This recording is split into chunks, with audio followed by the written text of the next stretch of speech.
The Story Collector and the Snowmen.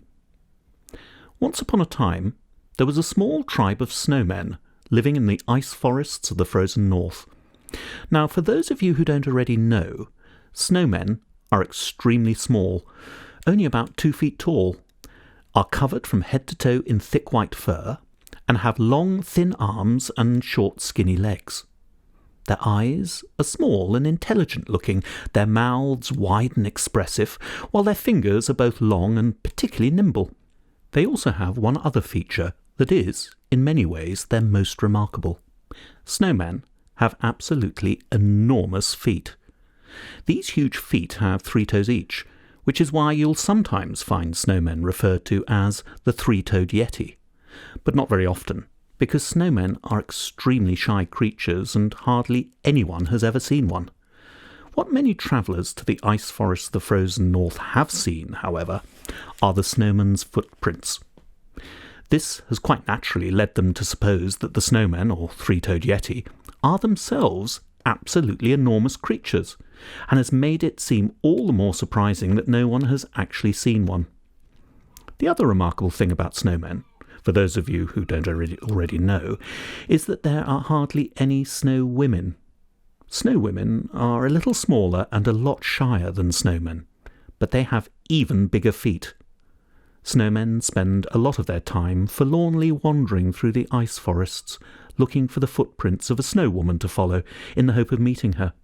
This hardly ever happens, and most snowmen live rather sad, solitary lives, brightened up only by the gifts left out for them by superstitious reindeer herders. But once, in a very long while, a snowman will actually meet a small, shy, big-footed snow woman, and after a great deal of foot-thumping and toe-wiggling, they'll usually decide to have a family. Now, for those of you who don't already know, a snow woman doesn't just have one snow baby at a time, or twins, or even triplets. No, she has no fewer than 200 in one go. This is probably why snow women are so shy in the first place.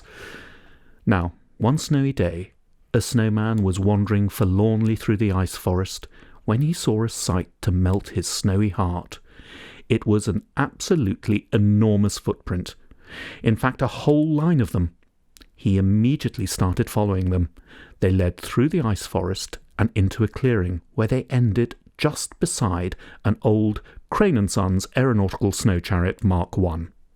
Now, the snowman had never seen a Crane & Sons aeronautical snow chariot Mark I before, and to him it looked very strange and rather scary. But having followed the giant footprints this far, he wasn't about to give up now. So he walked up to the snow chariot, sniffed, tasted the air, looked inside. Just then, the snowman heard footsteps behind him in the snow. What was more, they were approaching. So he did what comes naturally to any snowman. He hid.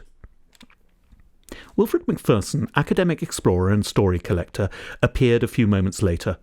Without pausing for a moment, he climbed into the snow chariot, which after many voyages and adventures was getting rather rickety and unreliable, aligned the skis, adjusted the hot air balloon, and set off for his home, far away in the bustling city of Harbour Heights. Chapter 9. I'm so sorry to hear that your tea-blending business is not doing well, dear Frida, but I'm afraid this is only to be expected from a chamomile. Everything that family touches ends in failure. You should see the state of Emilio Camomile's mint tea plantation. It's an absolute disgrace.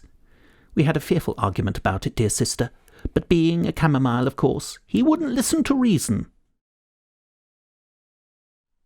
The lights of the Institute shone through its shuttered windows, behind which came the measured and rhythmical clackety-clack of a well-oiled printing press. In his large office, Elliot DeMille turned from the whitewashed oval window with its spy holes and crossed to the large black blind that hung from the opposite wall. The director of the Institute wore a green visor, a spotless printer's apron, and black detachable sleeves over his crisp white shirt. Reaching down, Elliot tugged on the cord attached to the bottom of the blind, which snapped up to reveal the glass wall behind. Elliot DeMille took the propelling pencil from behind his ear and began tapping it against his front teeth in time to the clackety-clack of the printing press as he looked down at the view through the wall of glass. His thin lips stretched into a pinched smile. "That's what I like to see," he muttered. "Busy activity to bring the latest revelations about their city to the good people of Harbour Heights," he hissed with amusement. "And the bad." Below him lay a large cavernous hall in which 4 great printing presses were hard at work. Clustered round them, with oil cans, spanners, sponges, and tubs of printer's ink, were dozens of small furry creatures, each wearing green visors. Beyond them, dozens more were busy unrolling large sheets of paper and feeding them into the presses, while still more were operating a giant guillotine that chopped the printed sheets into pages ready for binding. Large pendulous lamps hung from the roof beams, bathing the whole scene in a golden light as the creatures padded backwards and forwards on their huge, sooty feet. There was a soft knock on the office door. Elliot turned from the glass wall. "Enter," he barked. A small, furry creature in a green visor entered and handed the director a freshly printed copy of the Firefly Quarterly, which he snatched greedily. "You may go," he said, "but if I find any errors, you can tell them from me there'll be no foot cooling for a week." The creature nodded and padded out of the room. Elliot settled himself in his big swivel chair, put his feet up on his enormous desk, and was just about to begin reading when he became aware of an uncomfortable sensation, that of being watched. He looked up. 200 pairs of small eyes were staring intently back at him from beneath green visors. Elliot put down the magazine and crossed to the glass wall. "Get back to work," he barked, before yanking the black blind down again. Settling once more in his chair, Elliot DeMille flicked through the pages of the Firefly Quarterly, article after article, dripping with syrupy words of praise for those people and businesses with secrets to hide who had made generous donations. Other pages were full of tittle-tattle, scandal, and rumour, all designed to encourage others to do the same. Elliot DeMille smiled his thin smile. Stealing secrets and selling stories. He loved it. It made him feel important and powerful and much cleverer than everybody else. Indeed, his life would have been perfect but for one thing. He could never step foot outside the Institute for fear of being recognised by those busybodies on the south side of the square. So long as they remained in their poky little shops, his own secret would never be safe. If it got out, then he wouldn't feel important or powerful or clever. Instead, he would feel small and vulnerable and despised, just as he once had. And he, Elliot DeMille, wasn't about to let that happen. He got up, crossed to the oval window, and looked out at the spy holes of the shops on the south side of Firefly Square.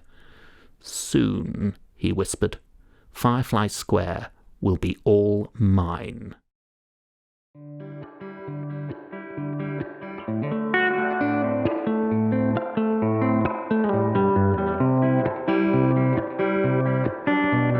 Shoulder bone shake hold